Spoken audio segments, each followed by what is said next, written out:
Daily Download.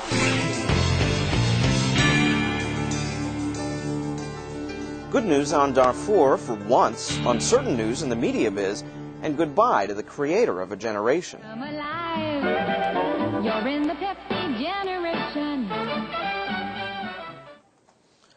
I think I'm more Generation Surge.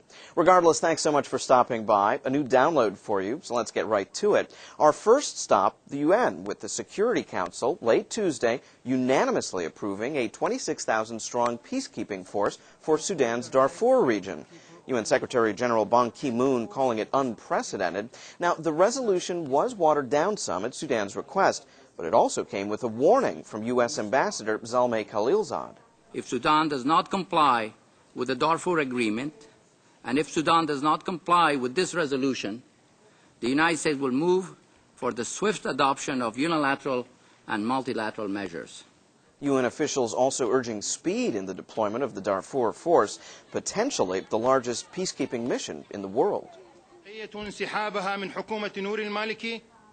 Taking sharp aim at Prime Minister Nouri al-Maliki, Iraq's main Sunni Arab bloc in parliament quit on Wednesday.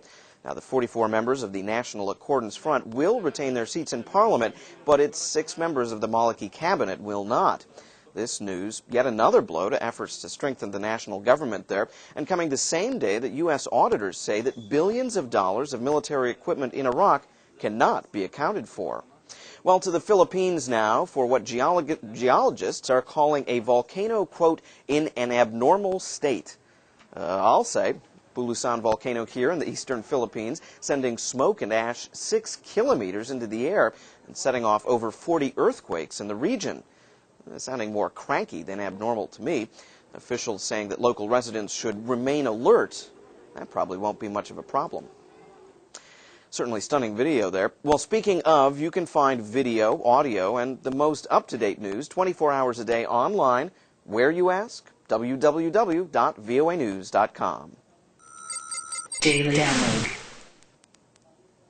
If you've been hearing odd sounds lately, sort of like the gnashing of teeth, well, there's a good chance it had something to do with Rupert Murdoch's bid to buy the august Wall Street Journal newspaper.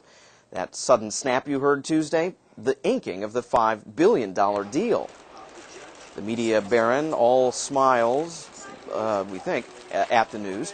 It's small wonder, too, the Wall Street Journal and its parent company, Dow Jones, are a long-sought prize. And now they're just one more part of Murdoch's sprawling news corporation. Now, some at the Journal, like reporter E.S. Browning, reassuring readers that the Journal would not be tarted up. When you pick up the paper tomorrow, it'll be the same paper, and we're going to work very hard to maintain the quality of the paper. Even if it's taken over by Rupert Murdoch, we're going to be working doubly hard. And that was meant to be reassuring?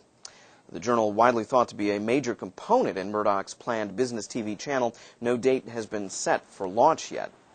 Okay, so you're Rupert Murdoch. You're incredibly rich, and you've just acquired one of the most respected newspapers in the world. What do you do next? Have yourself encased in gold. Sure, why not? No, this isn't Rupe here, but this is the latest beauty craze, emphasis on craze, unveiled this week at the Beauty World Trade Fair.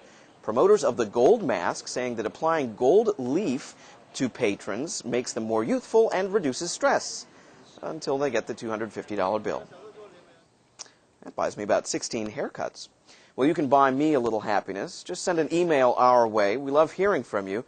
Our address, daily download, all one word, at voanews.com. So far this week, we've said goodbye to Ingmar Bergman and Michelangelo Antonioni. We'll now add another name to the list. Alan Potash died this week in Los Angeles. Now, the name and the face may not be familiar, but his work certainly is.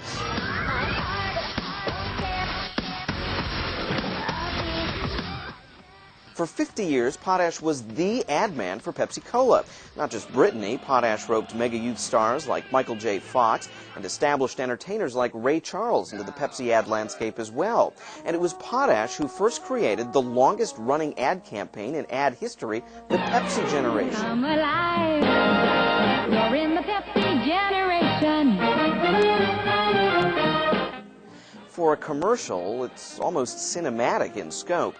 Now ask anyone of a certain age, and they'll remember this ad and the many more that followed. It's not too much to say it's proven at least as influential as Bergman's Cries or Whispers or Antonioni's Blow Up. Alan Potash was 79 years old. Well, that is your download for today.